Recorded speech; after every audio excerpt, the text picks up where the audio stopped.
Bonsoir à tous, merci de nous être fidèles. Tout de suite le sommaire de votre journal. Covid-19, 122 nouveaux cas ont été enregistrés chez nous pendant les dernières 24 heures, ce qui porte le total des cas contaminés à 883. Pour ce qui est du total des personnes jusqu'ici guéries, eh bien, il s'élève à 65 cas. Et nous suivrons justement les témoignages de personnes complètement rétablies à Meknès, des témoignages débordant d'émotion et de gratitude. Les personnes guéries se sont exprimées sur cette épreuve inédite où les moments de doute ont désormais cédé la place à la sérénité, des moments de joie immortalisés par nos caméras.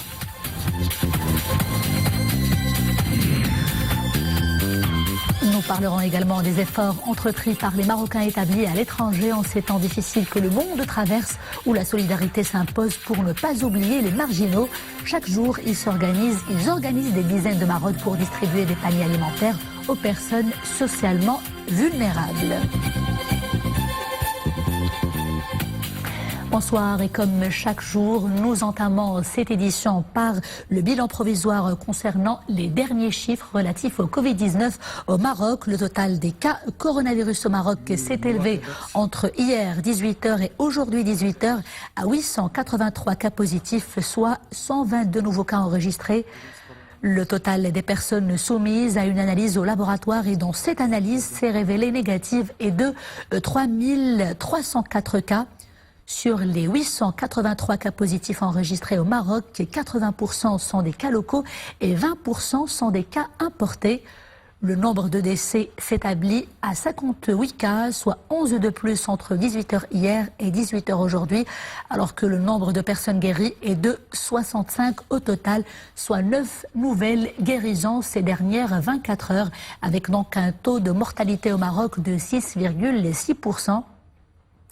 Par région, Casablanca-Stade est toujours en tête, suivi de Marrakech-Safi et puis Rabat, Salé, Kenitra, qui est suivi de la région Fès-Meknès et toujours notant 0 cas dans la région d'Akhla-Oued-Dahab. Immense joie et grande consolation, celle que nous partageons tous à chaque fois que le nombre des cas porteurs du Covid-19, des cas guéris, augmente chez nous. Eh bien, ce bonheur est également partagé par les personnes concernées qui passent de l'état de doute à celui de la quiétude et de la sérénité. Des personnes qui n'hésitent pas à nous livrer leurs témoignages dès leur sortie de l'hôpital, des moments on ne peut plus émouvants qui sont racontés par Al-Slam Khalwi et Nisri El-Hamdawi. Regardez. Quand l'hôpital Sidi Saïd de Meknès ouvre grand ses portes, c'est pour libérer la voie à plusieurs patients guéris du Covid-19 et pour laisser entrer des reflets d'espoir. 11 patients rétablis d'un seul coup. Cela se fait dans la bonne humeur. Tout au long de leur séjour en chambre d'isolement, chacun des patients guéris garde un beau souvenir à raconter d'un petit geste d'attention ou d'un mot de réconfort qui le rend un peu plus fort. Vous voulez le croire ?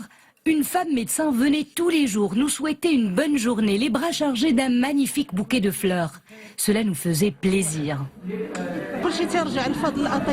Notre guérison, nous la devons au dévouement de tous les soignants, sans oublier les agents de sécurité, le personnel de restauration et d'hygiène.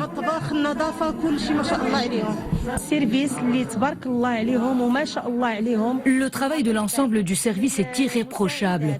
Que ce soit les médecins, les aides-soignants, les infirmiers, les femmes de ménage, les agents de sécurité, je leur tire chapeau.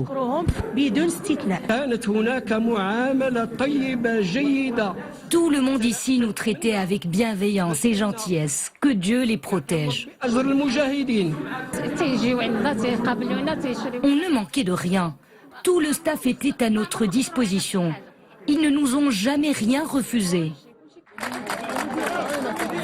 L'ensemble des malades a reçu le protocole de soins adopté par le Maroc. Hydroxychloroquine, azithromycine et des médicaments antirétroviraux. Les médecins se disent satisfaits du résultat du traitement. Ces médicaments, nous avons attesté ici de l'efficacité, au moins nous avons attesté du fait qu'il aide à améliorer rapidement nos patients. Parfois, il y a certains effets indésirables, mais ces effets indésirables restent minimes et sont très bien connus et très bien répertoriés par les médecins. Parfois des nausées, quelques diarrhées, des maux de tête, des vertiges, mais ce sont généralement des effets indésirables très codifiés chez les médecins et pour lesquels il y a des thérapeutiques et des protocoles bien adéquats. La Direction régionale de la santé FES-MICNES assure aussi la disponibilité et la dispensation à titre gracieux du médicament Plaquenil pour prendre en charge certaines maladies chroniques. Nous disposons aussi un certain nombre suffisant de dispositifs médicaux de protection pour protéger notre professionnel de santé. Le combat des soignants continuera jusqu'à ce que l'ennemi invisible rende son dernier souffle. L'émotion des bonnes nouvelles nous vient également du CHU Ibn Rushd de Casablanca avec cette nouvelle guérison qui nourrit beaucoup d'espoir, celle d'un patient âgé de 45 ans. Son cas était pourtant très critique et il a nécessité une hospitalisation de quelques semaines en soins intensifs avant de reprendre ses forces et d'être déclaré complètement rétabli. Saïd Al-Idrissi et Sarah Katir. Après 10 jours d'hospitalisation au CHU Ibn Rushd à Casablanca, ce patient a pu rentrer chez lui après sa guérison du Covid-19. Un diagnostic appuyé par des analyses cliniques et biologiques. J'ai pu m'en sortir grâce à Dieu. Tout le mérite revient aux équipes multidisciplinaires qui se relayaient 24 heures sur 24, 7 sur 7 pour nous soigner de cette maladie. Je ne peux décrire mes sentiments en ce moment. Enfin, je suis libre de cette maladie. Nous avons notre premier malade qui sort, donc c'est les résultats, j'allais dire, de plusieurs semaines. Bon, bien sûr, il y a eu plusieurs mois de préparation en amont. Il y avait un comité de riposte local au niveau du CHU, donc avec le recrutement de toutes les capacités des expertises, qu'elles soient bien sûr médicales, paramédicales, techniques, logistiques, mais aussi administratives. La guérison de ce patient est un exploit vu que son état de santé était très critique et à son entrée à l'hôpital, il a été placé en soins intensifs. Il a un bilan négatif. Après 15 jours, il a été hospitalisé chez nous pendant une semaine. Et au cours de c'est un malade était très très grave avec un poumon vraiment lésé, avec une désaturation, l'oxygène. Alhamdulillah, il a bien évolué, donc l'évolution elle est bien. Et on a fait 2 bilans, 2 prélèvements négatifs. Le premier est négatif, le deuxième négatif, donc on a le droit de le rentrer à la fin. Oui, on guérit du coronavirus et la liste des guérisons ne cesse de s'allonger, ouvrant des brèches d'espoir lors de cette pandémie. Et pour une meilleure prise en charge des patients Covid-19, surtout ceux dont l'état de santé présente quelques complications, Casablanca renforce ses structures sanitaires. Une nouvelle unité de 52 lits vient de voir le jour. Elle a été créée par l'université Mohamed VI des sciences de la santé. 9 lits y sont réservés aux soins intensifs. Et on retrouve tout de suite Sarah Katir avec Mohamed Laroui cette fois-ci. Nouvelle unité de prise en charge des patients Covid-19 à Casablanca. Elle a été créée par l'université Mohamed VI des sciences de la santé et les structures de soins affiliées. Un circuit dédié a été entièrement aménagé pour accueillir les patients Covid-19 allant de la suspicion, de la confirmation jusqu'à l'hospitalisation.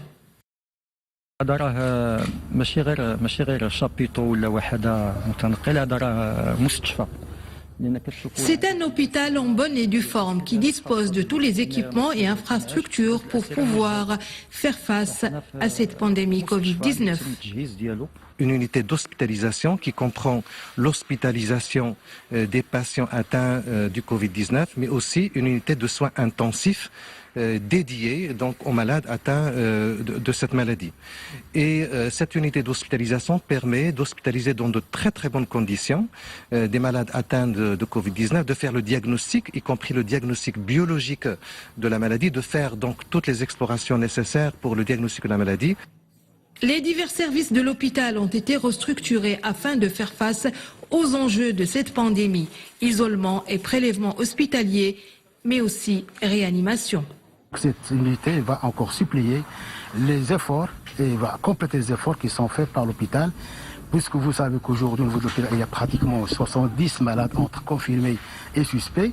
Et si jamais la capacité ne suffira pas, donc on aura recours à cette unité qui fait à la fois pour l'hospitalisation des malades qui sont peu symptomatiques, même pour les malades qui sont en détresse. Donc il y a une unité de réanimation à ce niveau pour les prendre en charge. La nouvelle unité est un hôpital mobile qui dispose de 52 lits supplémentaires et de 9 autres en soins intensifs, à situation exceptionnelle, moyens exceptionnels.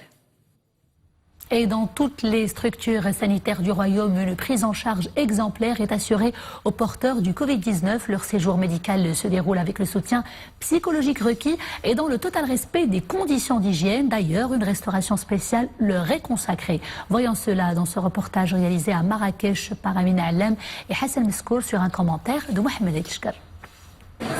Du poulet, entre autres, au menu cet après-midi pour les patients du CHU Mohamed VI de Marrakech. Le protocole de préparation inclut une petite dose d'infectiologie. Le virus imposant bien des mesures barrières, certains patients Covid-19 ont l'immunité au plus bas.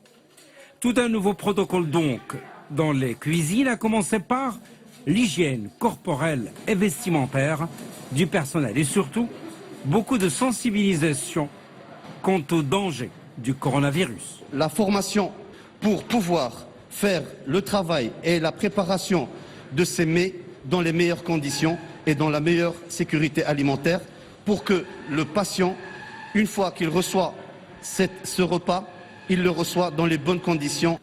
Une fois sortis des cuisines, les repas sont acheminés à l'unité d'isolement suivant un trajet dédié.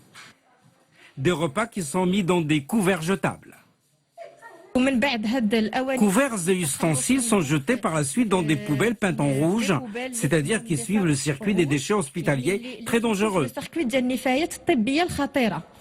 La distribution de repas se fait dans des chariots burloge, donc multiportions en liaison froide ou chaude, adaptées aux exigences de la restauration des patients Covid-19. À Marrakech, 4 individus ont été arrêtés pour implication présumée dans un réseau criminel actif dans l'usurpation d'identité et d'escroquerie sous prétexte de collecte de dons pour les victimes du Covid-19. Le principal suspect, son frère et 2 autres complices ont été arrêtés dans la ville de Ben Ahmed en flagrant délit de réception d'un mandat perçu par voie d'escroquerie, souligne un communiqué de la DGSN. Faisons à présent le point sur la pandémie dans le monde. Elle a jusqu'ici fait plus de 60 000 morts à l'échelle planétaire, dont près de 3/4 en Europe, qui demeure le continent le plus touché. En tête de ce macabre classement, l'Italie qui compte, selon un bilan annoncé ce samedi, 14 000 morts. Elle est suivie de l'Espagne avec 11 745 morts, des États-Unis avec 7 159 décès et de la France avec 6 507 morts. Pour ce qui est des cas désormais officiellement déclarés positifs à travers le monde, eh bien, il dépasse la triste barre des 40 000 personnes. Et avant que la vie ne reprenne son cours normal, justement, et en ce temps de confinement généralisé imposé également en Europe, nos compatriotes établis à l'étranger s'organisent pour aider les personnes vulnérables. Dans la capitale belge, de jour comme de nuit, de groupes de volontaires s'organisent, ou plutôt organisent des dizaines de maraudes au programme distribution de plats chauds et de médicaments. Un bel élan de solidarité décrit par Monia Marouche. Chaque matin, ils se retrouvent dans ce bâtiment niché dans le centre-ville de Bruxelles. D'abord, ils procèdent à un tri sélectif et préparent les paniers alimentaires avant d'entamer leur maraude. Les rôles sont dispatchés, les derniers détails sont réglés et les bénévoles n'ont qu'à commencer leur tournée. En ce temps de crise, cette initiative s'est imposée d'elle-même. Nous étions quelques-uns et petit à petit, d'autres bénévoles nous ont rejoints. Là, nous préparons des plats que nous allons distribuer à toutes les personnes vulnérables, notamment les SDF de toute nationalité et les Marocains qui n'ont pas encore obtenu leur carte de séjour. Confrontés à une situation inédite en raison de l'épidémie, ces personnes précaires ont plus que jamais besoin de cet élan de générosité. Ce sont certes de petits gestes de solidarité, mais les bénéficiaires en sont très touchés. Donc nous ne pouvons plus faire marche arrière. C'est sûr, nous allons continuer cette action solidaire pour que ces personnes sachent au moins qu'elles ne sont pas laissées pour compte. Ces aides alimentaires ne sont pas uniquement destinées aux Marocains, mais à tout le monde ici à Bruxelles. La solidarité et le partage font partie de notre culture. Si l'heure est à la vigilance et aux précautions, elle est également à la solidarité des bénévoles qui poursuivent leur mission auprès des plus démunis, dans la mesure du possible. Les Marocains du monde également engagés dans les efforts de sensibilisation à l'importance du confinement pendant cette crise sanitaire qui secoue les quatre coins du globe, des deux côtés de l'Atlantique et de la Méditerranée également. Les MRE misent sur la communication et rappellent le rôle majeur du confinement pour stopper la propagation du coronavirus. Je vous propose tout de suite d'écouter leurs appels. Ils y ont mis du cœur. Bonjour, moi c'est Nada. Je suis belgo-marocaine et j'étudie actuellement à Helsinki dans le cadre d'un échange. Me voilà confinée dans ma chambre depuis maintenant 2 semaines. Je ne sors plus vraiment, hormis pour faire des courses. Ici à Helsinki, on s'auto-confine. J'étudie à distance, je suis mes cours à distance, je remets mes travaux à distance, tout se fait à distance. Mais voilà, c'est pas vraiment l'échange que j'aurais aimé. Toutes mes activités sont à l'arrêt, mais je sais que je fais ça pour autrui. Je sais que je protège mon voisin, je sais que je protège ma famille et tous ceux qui sont en danger potentiel et je me protège moi-même. Donc j'aimerais faire passer un message à tous mes compatriotes marocains. Restez chez vous parce que vous protégez votre société, vous protégez votre voisin, votre mère, votre père, votre frère et vos amis. Donc restez chez vous. Là, je suis juste devant chez moi. Je ne sors plus depuis le début du confinement. Je ne suis sorti en ville que 3 fois pour 15 minutes à chaque fois et un seul jour, j'ai été obligé d'aller au travail. C'est l'occasion pour tout un chacun d'aider les autres. D'ailleurs, un collectif d'associations marocaines aux États-Unis d'Amérique apporte des aides aux gens et il diffuse des vidéos de sensibilisation sur les réseaux sociaux.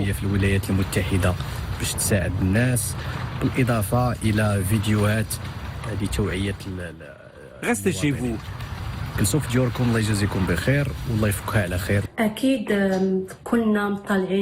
sûr que nous sommes tous informés des mesures judicieuses, préventives, prises par le Maroc pour empêcher la propagation du virus et pour la sensibilisation. Il ne faut sortir qu'en cas d'extrême nécessité. Le confinement permet de barrer la route à la propagation du virus.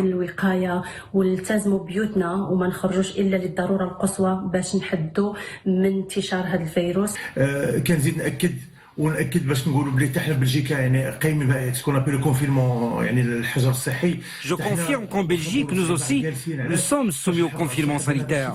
Nous restons d'ailleurs confinés pour nous protéger, pour protéger nos familles. Et j'appelle tout le monde à faire de même. Que Dieu nous protège tous. نتمنى من الله عز وجل كل شيء كما قلت يدوز على خير ونتلاقاو في ساعة الخير إن شاء الله ونتمنى السلامة والله يحفظ الجميع. Restez chez vous pour ne pas vous tuer ou tuer les autres. Retour chez nous en cette période de crise sanitaire et tout comme les bibliothèques nationales, les médiathèques des instituts français du Maroc ont également fermé leurs portes au public. Mais cela ne signifie pas que l'accès aux ouvrages est impossible. Une plateforme numérique a été mise en place. Le savoir et les univers romanesques, poétiques et fantastiques sont désormais à portée de clic au grand bonheur des amoureux de la littérature francophone. Les plus petits sont visiblement très gâtés. Medish Taïbé et Oumama Ramdi. Pour les enfants, cette plateforme est une véritable mine d'or. Avec ses contenus multiples, bandes dessinées, musique ou encore livres numériques, l'immersion dans le monde de la littérature française est garantie. Possibilité de lire des livres, lire des bandes dessinées, lire des magazines, des journaux, mais également regarder des films pour enfants, des documentaires, énormément aussi de livres filmés ou de livres audio. Vous allez pouvoir écouter des concerts, écouter du rock, du rap. Une plateforme cognitive et facile à manipuler, accessible depuis PC, tablette et smartphone. En cette période difficile, les médiathèques sont vite chez vous. Pour en profiter, rien de plus facile. Il ne faut pas hésiter à aller sur culturetech.com, soit directement, soit en passant par le site de l'Institut français. Ensuite, vous vous inscrivez. Si vous êtes déjà membre de nos médiathèques, vous avez de toute manière droit à cette inscription. C'est inclus dans nos inscriptions à la médiathèque. Sinon, aujourd'hui, nous avons une offre pour tous les Marocains qui le souhaitent, jusqu'à la fin mai, gratuitement. Lancée en 2011, la plateforme compte plus de 120 pays connectés avec un peu plus de 200 000 utilisateurs. Depuis le début du confinement, CultureTech a le vent en poupe. Ils sont un peu plus de 5 000 utilisateurs par jour contre 2500 en temps normal. Des trésors en ligne à consommer sans modération. Et pour répondre à vos questions sur le Covid-19, Al-Oula se met à votre écoute par le biais d'un programme interactif, une nouvelle émission dédiée à interagir avec les téléspectateurs à travers notre page sur les réseaux sociaux et à travers des messages écrits, audio ou de préférence audio-vidéo. Dès le premier numéro de cette nouvelle émission, un expert répondra à vos interrogations concernant les indemnités forfaitaires au profit des salariés déclarés à la CNSS pour perte provisoire d'emploi à cause de la crise sanitaire. La nouvelle émission est intitulée Covid-19, j'ai une question et عندي سؤال. ممكن تتواصلوا معنا لطرح التساؤلات ديالكم على الخبراء والمختصين عبر الواتساب في الرقم 06 11 20 88 10 أو على صفحات قناتكم الأولى على مواقع التواصل الاجتماعي فيسبوك وإنستغرام. N'hésitez donc pas à poser toutes vos questions, restez chez vous et surtout portez-vous bien.